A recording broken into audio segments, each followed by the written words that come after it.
Hope and Patience with Amelia Rope, a podcast about business, well-being and chocolate. Hello and welcome to this episode of Hope and Patience. You know what makes a show and keeps it going? You.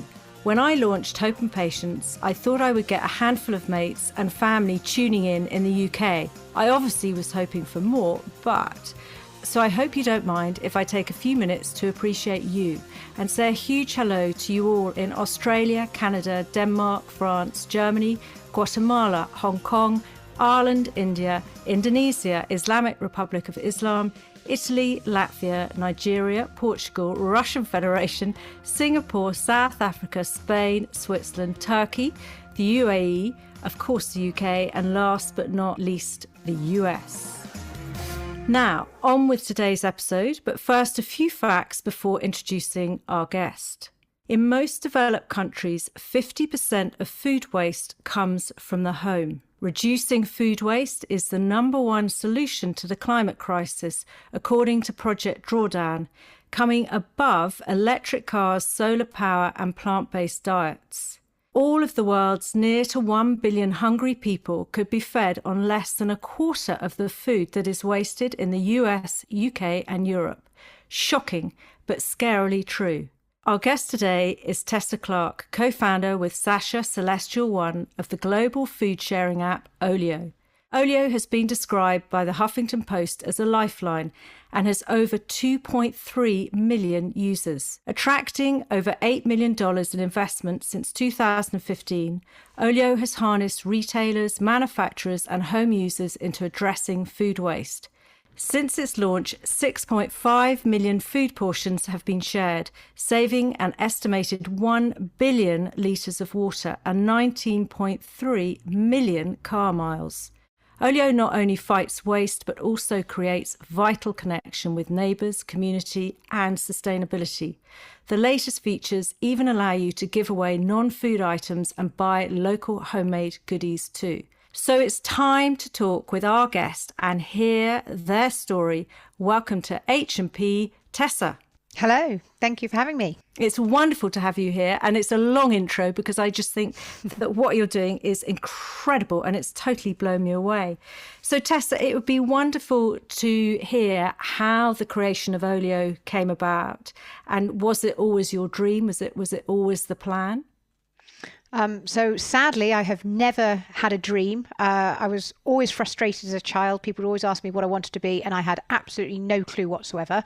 That's probably because I was brought up on a farm, and I knew I didn't want to be a farmer, but I didn't actually have any other role models or access to any other sort of jobs that I could look to. So I grew up not having a clue what I wanted to be. I then went off and pursued what could be described as a fairly classic corporate career.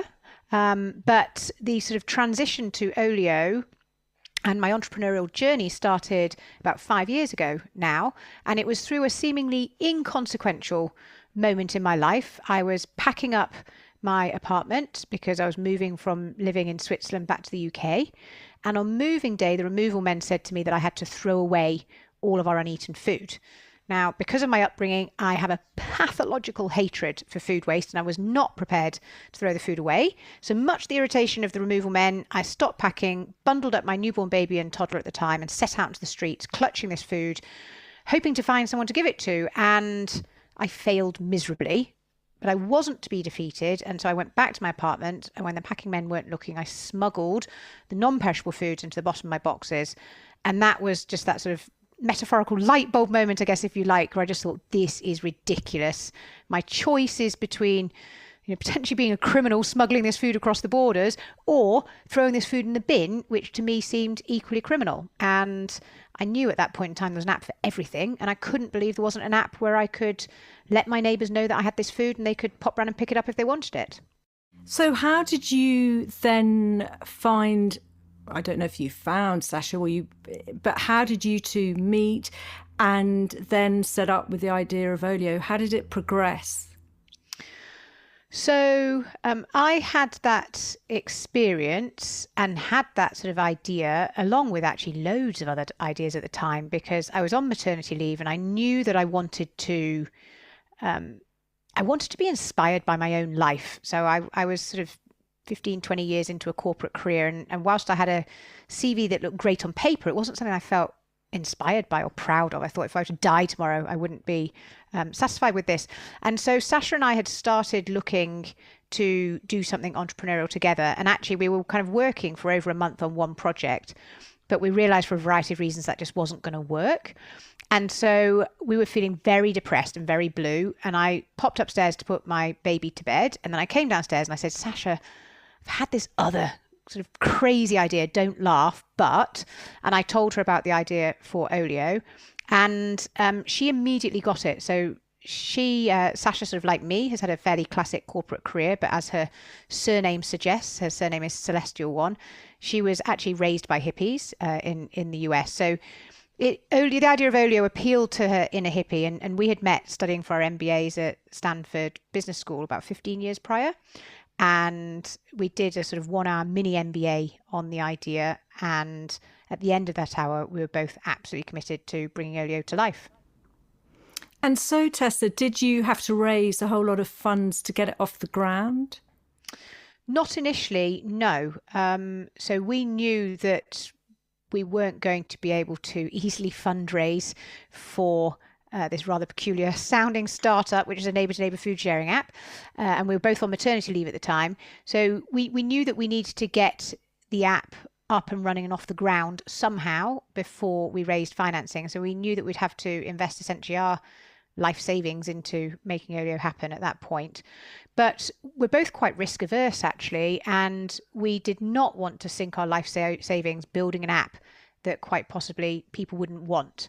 And so briefly what we did, the first thing we did was we did the desk research, and it uncovered a lot of the statistics that you've just shared, including also the fact that globally 1/3 of all the food we produce each year gets thrown away, and a landmass larger than China is used to grow food that's never eaten. It's quite unbelievable. It's absolutely staggering. And then plus we have, that's sort of where we are today. And obviously you've covered off the devastating environmental impact of food waste. But then as we look to the future, we have another 2.2 billion people joining the planet. To feed us all, we need to increase global food production by 60%, according to the FAO. And today we have no idea how we're going to achieve that. So we did the desk research and we thought, this is crazy. We're sort of puzzling over how to feed 10 billion people and how to keep global warming within 1.5 degrees, yet we're still throwing away 1/3 of all the food we produce. So that was definitely a big tick in the box for this is definitely a big problem that existed sort of beyond my unique experience. The second thing we did was to do some market research to understand if anyone even cared about this problem. And so we did a survey using SurveyMonkey. We shared it on lots of Facebook groups. We got, I think, about 380 responses. And the key data point coming out of that was that 1 in 3 people told us that they felt physically pained throwing away good food. And we used deliberately extreme language like that, really to kind of weed out the, food waste is bad. And so that was another big tick in the box. It was like, not only is it a big problem on paper, it's a problem that people care about. But that still didn't mean to say that people would take the next step in our hypothesis, which was that they would share their food with essentially a stranger. And we wanted to test that before building an app. And so how we did that was we invited 12 of the people who'd done the market research survey, who said they were physically pained throwing away good food, to take part in this slightly strange experiment where we put them on a WhatsApp group. And we said, for the next 2 weeks, if you've got any spare food, then here's a group of people you can share it with. And we waited with bated breath to see if anyone would share anything into this WhatsApp group. And after about 24 hours, they did. And then in the following sort of 2 weeks, we had quite a bit of sharing. And so we met with those people afterwards in the debrief, and they told us 3 things. They said, 1, you absolutely have to build this. 2, it only needs to be slightly better than a WhatsApp group, which is probably some of the best advice we've ever had. And 3, how can I help? And so it was only once we'd been through that process that we were then ready to invest essentially our family's savings and build an app. It's so clever just to, trial it on WhatsApp, which must have been a really cheap way to see whether something was going to work or not. Yeah, I mean, it was better than cheap. It was free. Yeah, it was free, exactly. I definitely encourage anyone who's thinking about or in the early stages of starting up their own venture to think really hard and really creatively about what existing platforms there are that you can use to test your hypothesis, because certainly for the vast majority of consumer-oriented startups, you can test the appetite by creating a closed Facebook group or seeing how many followers you can get on Instagram. There are lots of things that you can do that are free that will just really de-risk your idea, but much more importantly, give you real feedback from real people. Which is the vital thing. So Tessa, has COVID, it's a negative thing for everybody, but has COVID sort of helped the app gain more momentum? In a word, yes, it has. So when COVID first hit, sort of like everybody, we went into a bit of a tailspin. It was really, really not at all clear that a neighbour-to-neighbour food sharing app could continue to exist. But Saasha and I were determined that it should, especially through listening to our community who told us that actually we had a responsibility to keep going through COVID. And so we very quickly pivoted to introduce a no contact pickup model. And I would say that sort of in the first 10 days after lockdown, the number of listings coming onto the app fell by about 20 or 25%. But then from early April onwards, we've just had this massive hockey stick growth, the stuff of our dreams. And I think that's happened for a number of reasons.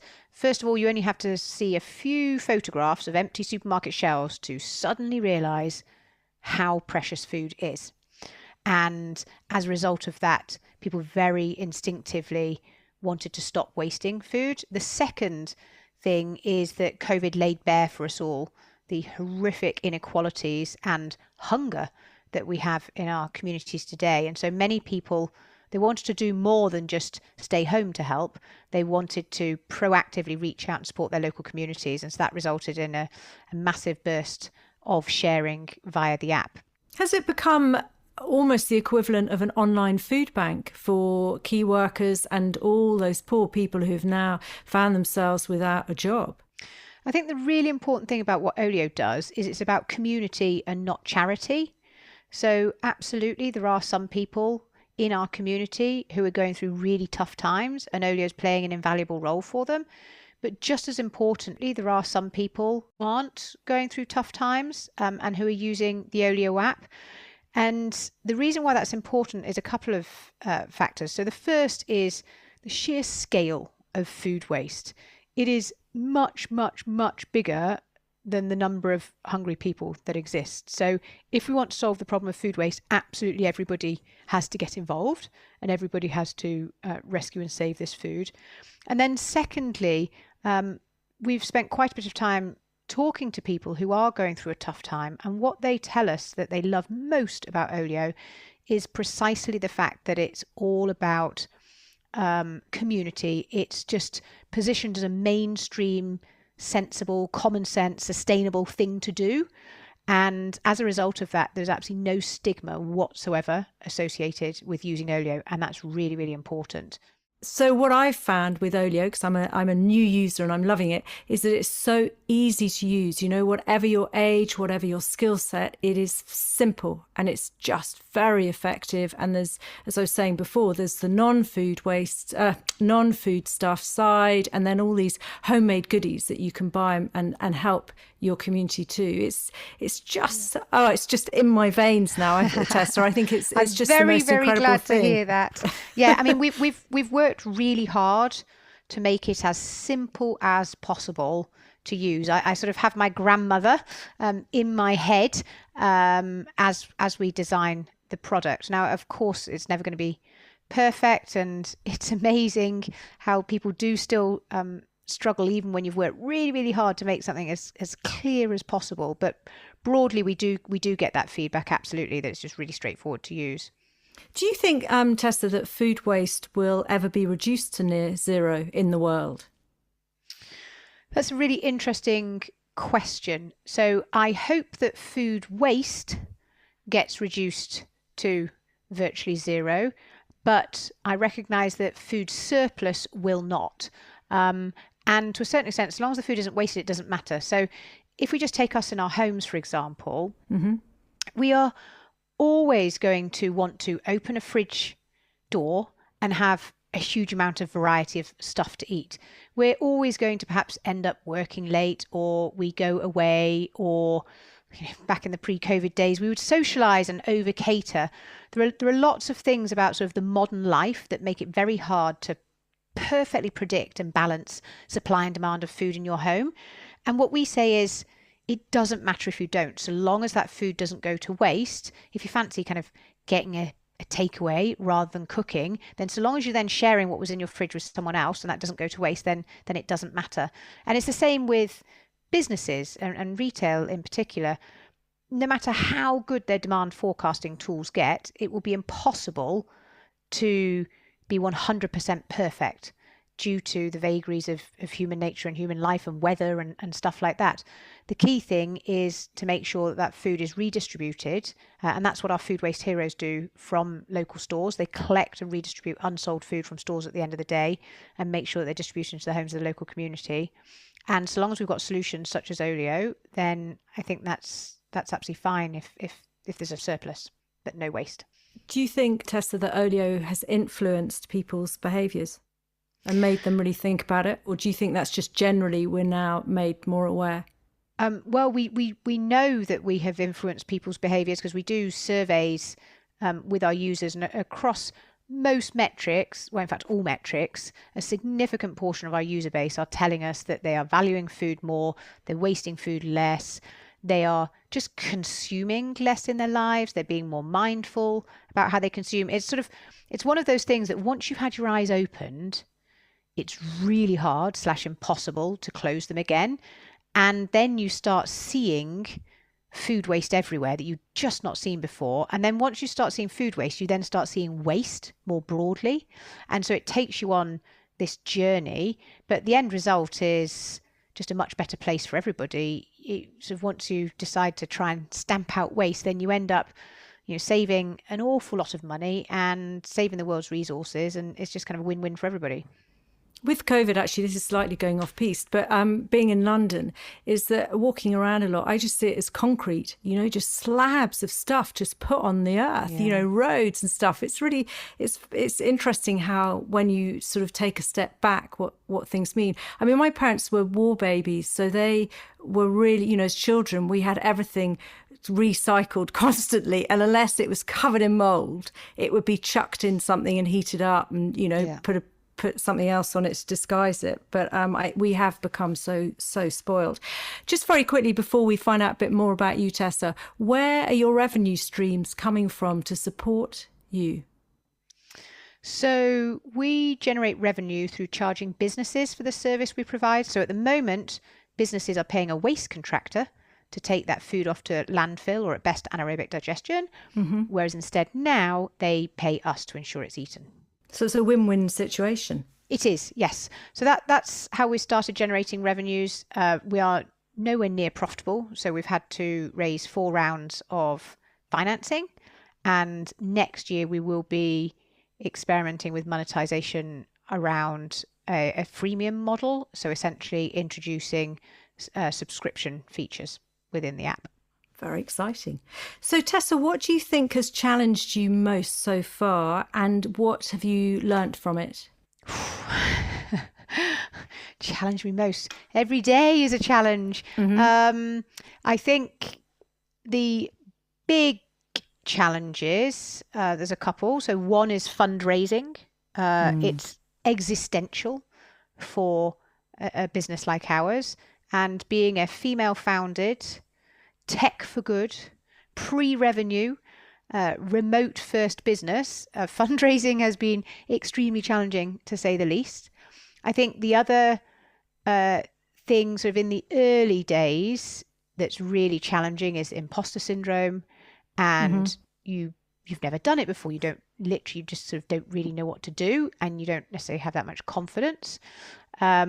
I have to say, though, now we're sort of 5 years in. I messaged Saasha a while back and I said, I think we've done our 10,000 hours now, or whatever is required to be considered having some mastery or expertise. So I feel like we've sort of earned our stripes. But certainly in that first year, I felt laughable calling myself an entrepreneur when people asked me what I did.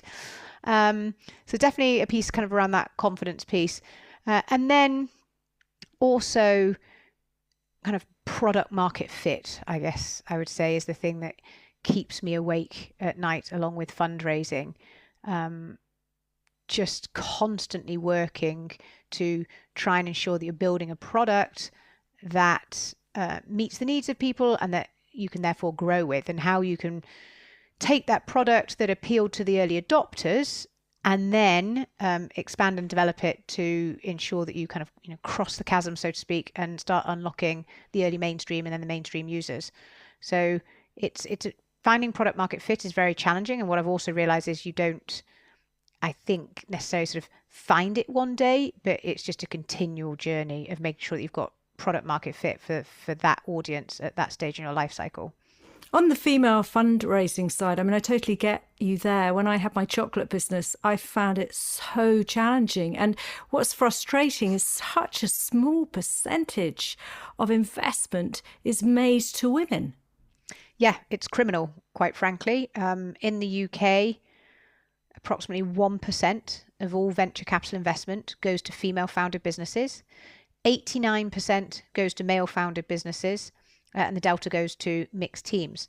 And so just psychologically, when you're going out to fundraise and you also hear that 80% of startups fail at fundraising, plus then you factor on that sort of gender bias or lens, it can become pretty demoralizing going out into the market sort of when facing those odds.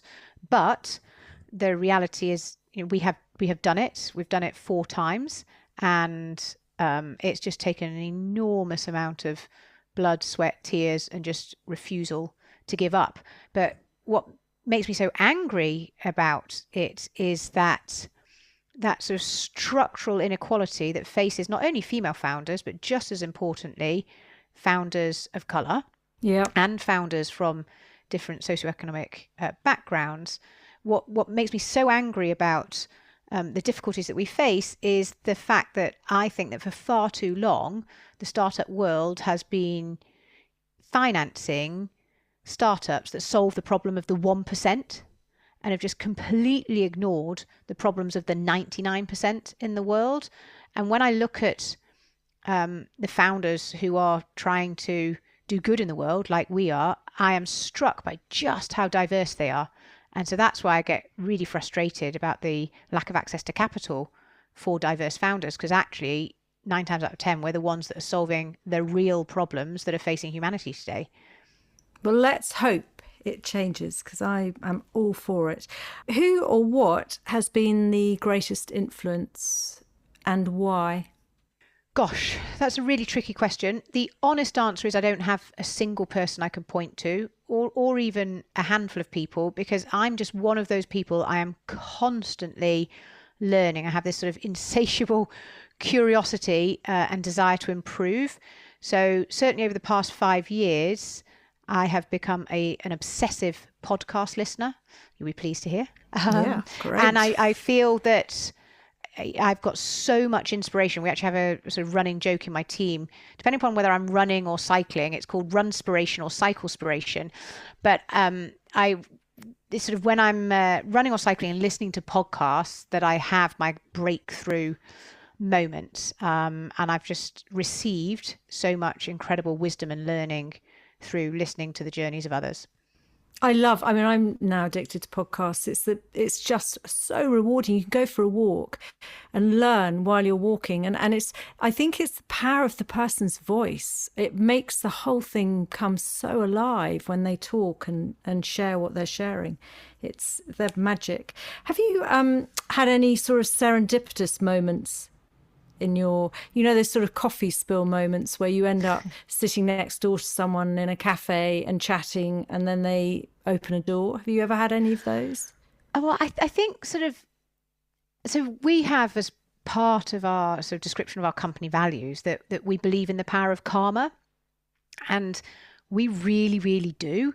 So we believe that if you just put out lots of good stuff in the world, then loads of good stuff will come back to you. It's just not necessarily directly linear. It will come back to you at some later point in time. And so actually I had an example of that just today, where I spent some time coaching and mentoring a female founder who's a couple of years sort of behind us on the journey.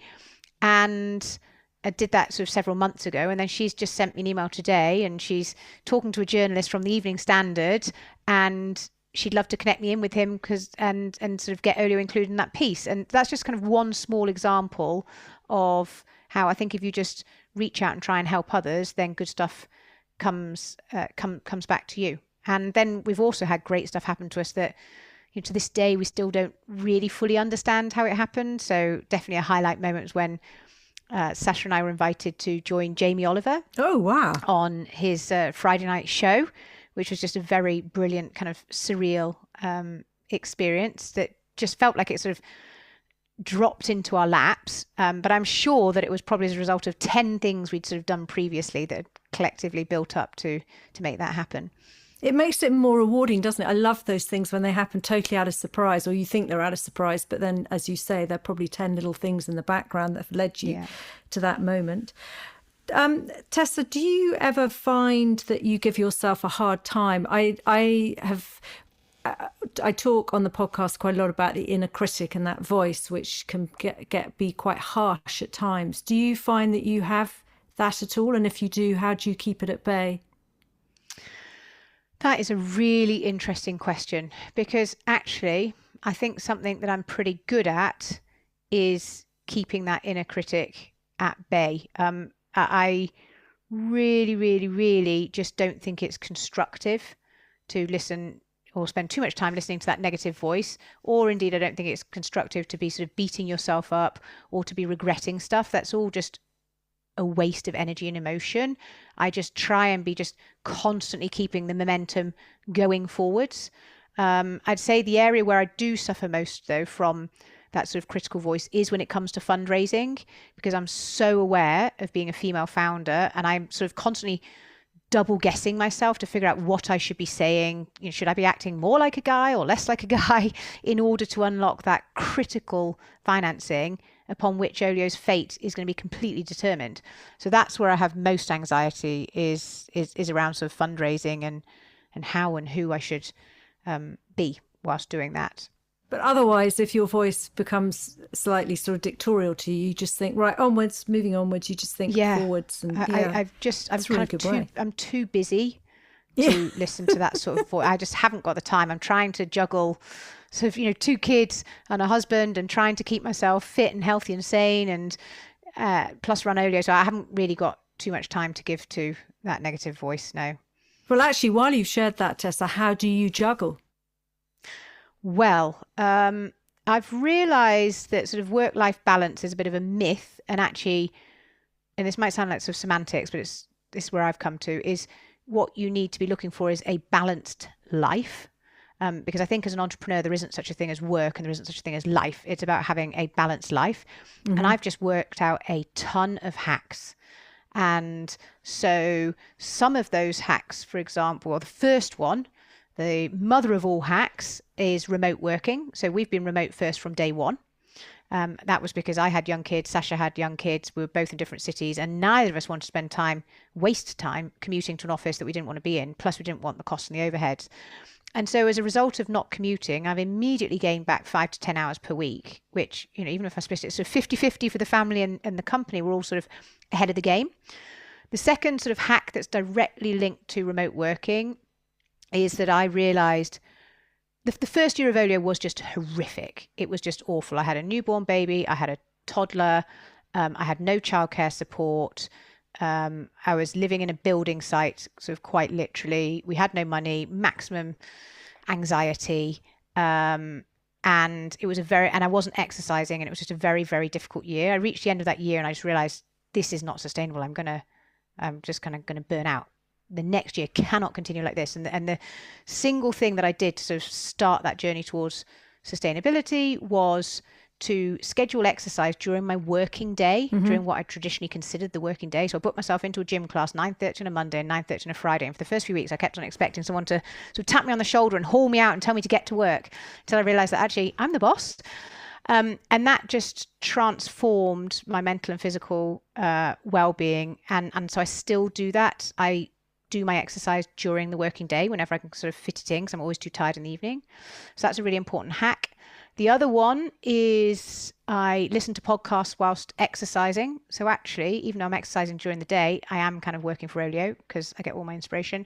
And then I do kind of batch cooking on the weekends whilst listening to podcasts, which is really, so I kind of cook all of the family meals for the week. And so I feel like I know that I'm sort of giving my kids good food, and I'm also trying to live by our attempts to be zero waste as well. So it's just about experimentation and trying to figure out what works for you. I'm definitely with you, building that exercise into your day. I go for quite long walks, but like you, because I'm listening to podcasts and I'm learning and I'm researching, I'm sort of semi-working. Difficult, does it? No, and it's just, and it's a breeze. And I totally get you on that balanced life thing, is that there will never be, if you are like you or I, where you've got it in your DNA that you've got to be doing your own thing, it is going to be 24 hours. It's just the thing that you balance it, you live with it, it's part of you, and it doesn't feel like work. So although you're working your backside off, it's actually what you want to do. It's your mission, it's your sort of vocation. It sort of feels like you've got a wetsuit on that really fits well, and you're sort of with it. Exactly. So quick fire round before I think we've really deserved our chocolate break. Optimist or pessimist? Optimist, always.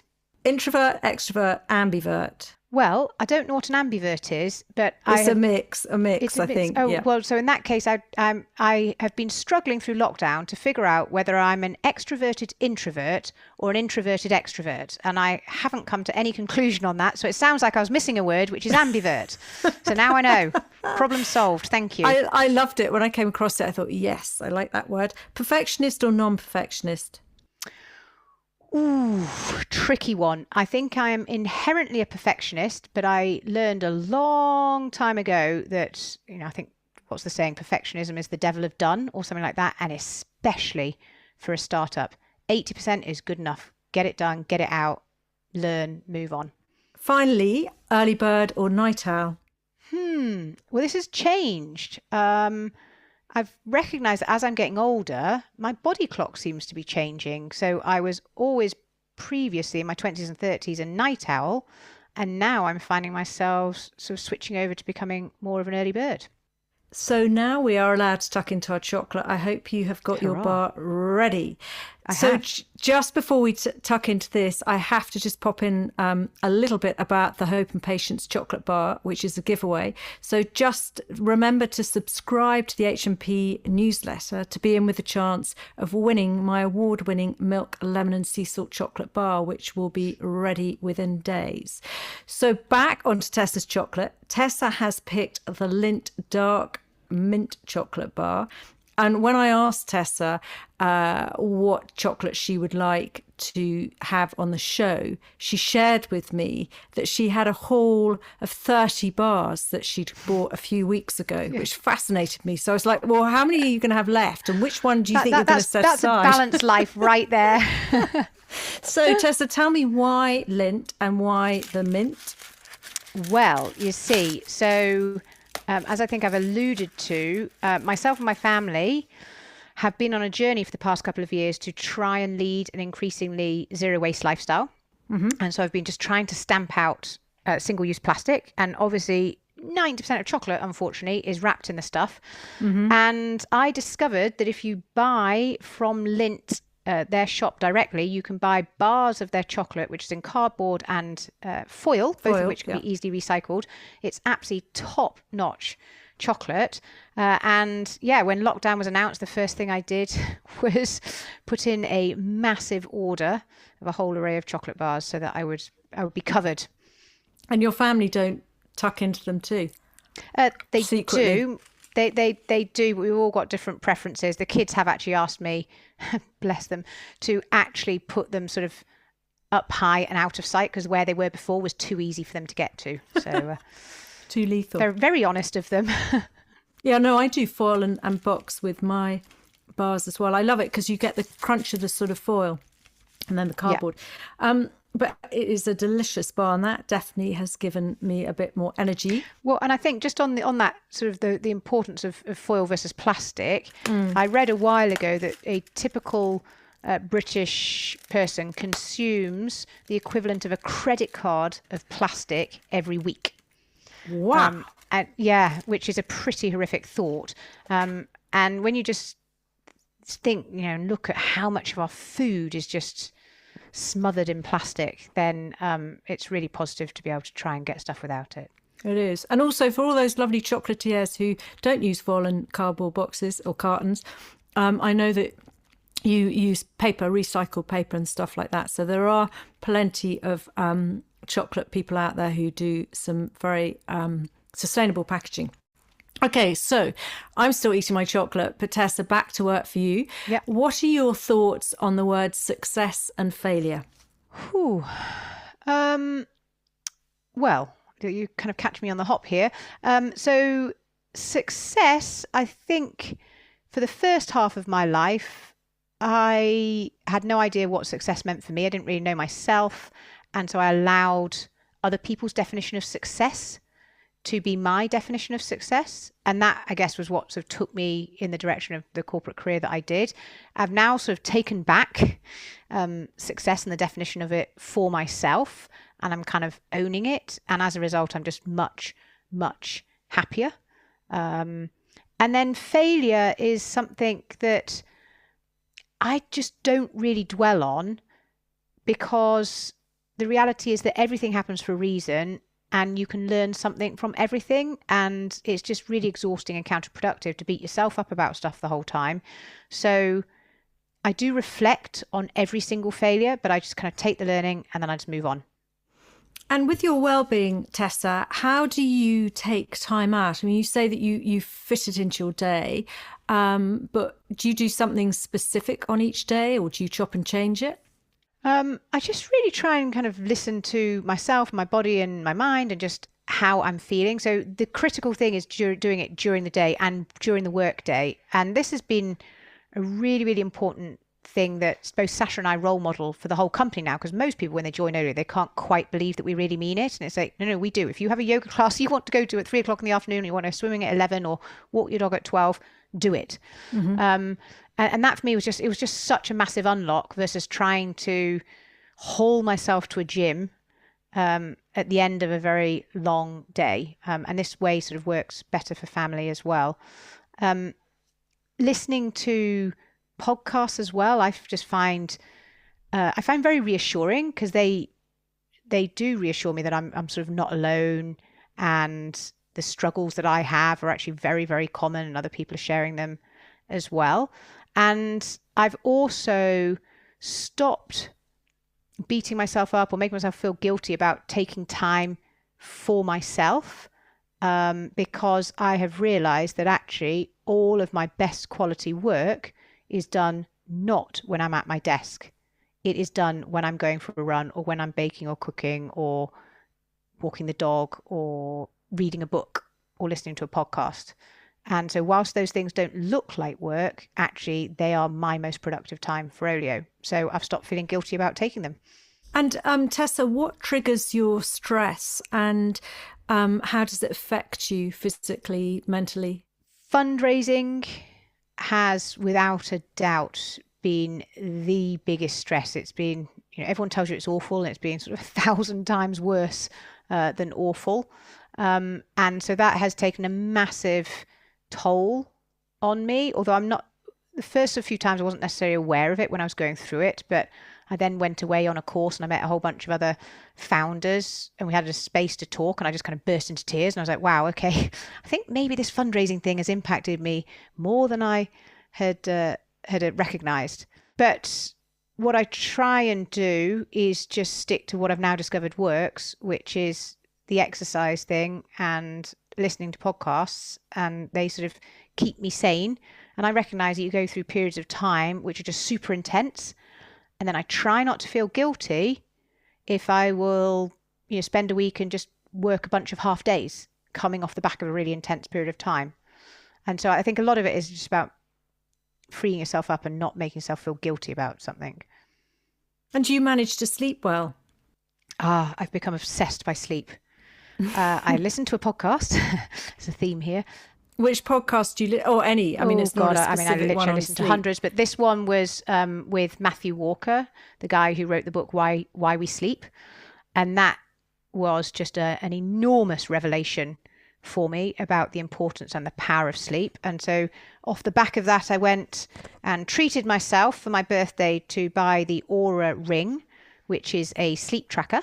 And so each morning I can see sort of how my sleep, all my sleep data, my sleep variables, and I'm now learning what things impact my sleep. So my sleep is something, again, I think there's so many dangerous stereotypes in the world of startups. And one of them is that you've got to work every hour that God sends and burn the candle at both ends. And if you don't, you're a slacker and you won't succeed. But I'm afraid all the data and the science points to the exact opposite. And investing in your sleep is investing in your performance and therefore your success. I wish all this had come out. I mean, I set up my business back in 2007 and there's absolutely nothing around at all. And, you know, and it's just, you sort of think, oh, I wish this information was around then. Yeah. But sleep is like gold dust. I have real rituals before I go to sleep. You know, I have to have a bath and I have to have this, that and the other. And, you know, as you say, it is gold dust, and it's gold dust to how we perform each day. So it is something that's important. Do you have a book that you would recommend to the listeners at all? Gosh, well, because I'm obsessed with startups, the book that I always recommend for anyone who hasn't read it is The Lean Startup by Eric Ries. And that really is a methodology and an approach to launching and growing a business that we've really sort of drunk the Kool-Aid on and have found that it works. And then for anyone who's super early doors, I would recommend a book called The Mom Test. That's spelled MOM by, I think, Rob Fitzpatrick. And that's just a brilliant, short, but very challenging read about how to do sort of market research to make sure that you get the real answers and you don't just hear what you want to hear. Oh, wow. Those are two that I've definitely got to get reading on. Just to close, Tessa, where have you had to have hope in your life? And also, where have you had to hang on to patience too? Well, I have to have hope every single time I read or listen to anything about the climate crisis. I find it very, very hard work when I truly engage with the data and when I truly engage with our very flawed systems, whether it be capitalism or democracy or social inequality, etc. I find that really, really hard not to despair or panic or grieve. And I do work really, really hard to try and stay hopeful and positive and optimistic. And then your second question was around patience. I guess sort of I'm implementing patience every single day. In our wildest fantasies, Olio was going to grow like Instagram. You know, we'd sort of wake up one day and suddenly 30 million people were using it, and then 300 million and onwards and upwards. And what Saasha and I have realized is that there's no such thing as a silver bullet. There's just a ton of lead bullets, and you've just got to keep on sort of slogging away at it. And in particular, because what we're doing is really challenging, we're trying to encourage consumer behavior change. And that is so much harder than just flogging people random crap.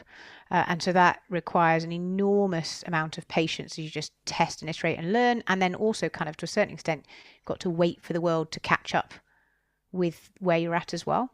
So where can the listeners find you and the team? And also, would you share the volunteer side as well, Tessa? Yes. So if you Google Olio, so that's spelled Olio, you will be able to find us. You can also find us in the App Store and in Google Play.